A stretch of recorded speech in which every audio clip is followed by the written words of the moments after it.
Hello everyone, my name is Cami Stuckey, and I am part of the AANA Rory group. Our team members consist of myself, Pedro Pena, Joseph Geddes, Diane Willis, and Jismi Vacalo. On behalf of the American Association of Nurse Anesthesia, we have been asked to present a SWOC analysis for this week's community event and to submit it to the Government Affairs Director in regards to practice of the sRNAs and cRNAs. A SWOC analysis consists of strengths, weaknesses, opportunities, and challenges the cRNAs face. Geddes, Diane Willis, and Jismi Vacalo. On behalf of the American Association of Nurse Anesthesia, we have been asked to present a SWOC analysis for this week's community event and to submit it to the Government Affairs Director in regards to practice of the sRNAs and cRNAs. A SWOC analysis consists of strengths, weaknesses, opportunities, and challenges the cRNAs face.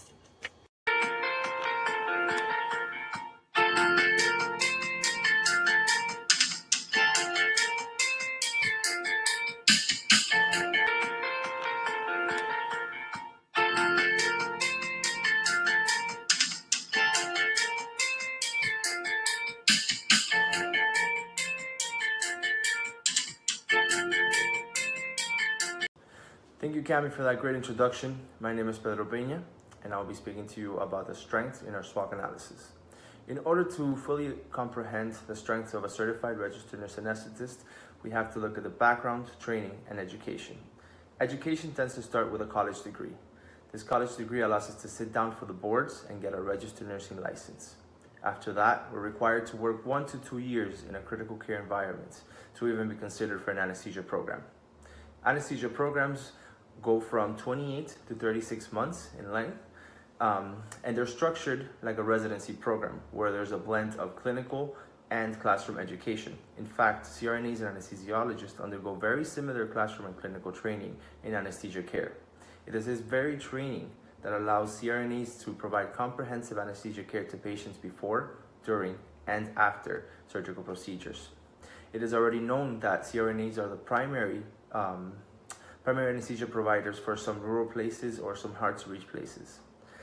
According to studies, CRNAs practicing independently have no impact on anesthesia safety compared to supervised CRNAs or even anesthesiologists. Research also shows that CRNAs practicing independently are 30 to 34% less expensive than anesthesiologists or supervised CRNAs.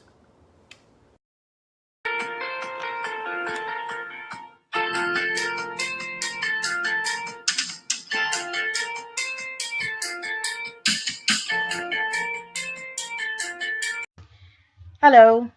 In order to promote policy change, certified registered nurse anesthetists must strengthen their policy position on active participation as advanced practitioners within the Veterans Administration. To validate this policy position, the Veterans Administration must acknowledge certified registered nurse anesthetists, CRNAs, as advanced nurse practitioners alongside other advanced nurse practitioners such as certified nurse practitioners, clinical nurse specialists, and certified midwives who have been granted full practice authority by the Veterans Administration.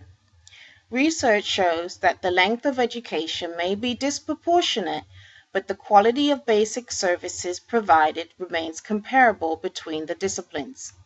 Although the VA refuses to acknowledge and support the need for full practice authority of CRNAs, the movement has several agencies that are extremely supportive of this measure. Those include American Veterans, Paralyzed Veterans of America, Military Officers Association of America, nurses organizations such as American Nurses Association, and the American Association of Nurse Anesthetists. Overcoming these barriers set forth will hopefully open dialogue to push forward with full practice authority. The next step to our SWOC analysis would include opportunities. Opportunities is composed of healthcare training. DMP prepared CRNAs will help meet the demand for safety, quality, and affordable care. Removing the limitation will increase the number of providers available. As limitations are reduced, resources can be adequately distributed to provide care for veterans in other areas.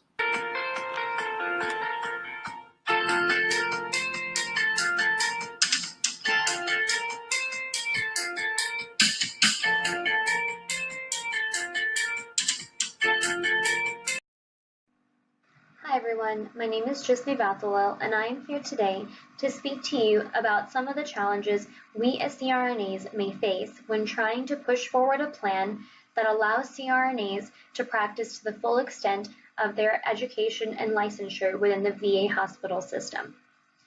First of all, there is a certain perception that the public holds in regard to anesthesia care that is provided by CRNAs versus that is provided by an anesthesiologist. Patients are more likely to feel that they are safe and feel that they are receiving a higher level of quality of care when under the care of an anesthesiologist based solely on the fact that they are a doctor of medicine. But recent studies have shown that there are no statistically significant differences between hospitals that are staffed by CRNAs, that is, without the supervision or direction of anesthesiologists, versus hospitals in which anesthesiologists are directing or providing the anesthesia care. This challenge can be addressed by educating the public on the competency of CRNAs and how they can provide care that is just as safe and of equal quality as the care that is provided by anesthesiologists. Secondly, it is important to decrease opposition from anesthesiologists by demonstrating competence within the workplace. By rallying the support of physicians, we decrease resistance against CRNAs having professional autonomy, which then allows us to practice independently within the workplace environment. Another challenge we face is opposition from hospitals.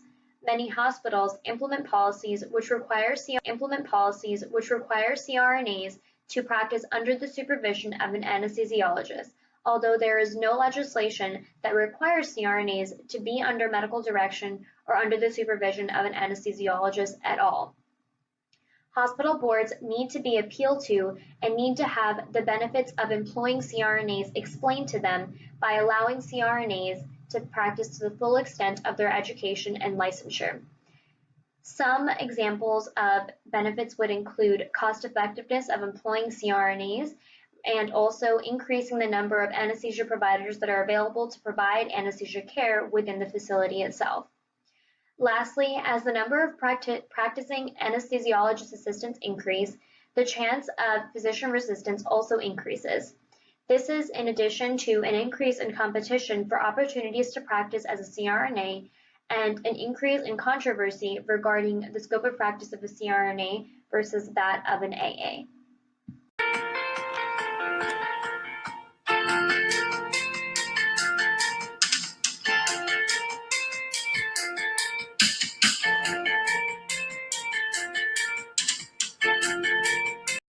To conclude, CRNAs and SRNAs have a great amount of strengths and opportunities while also facing many challenges.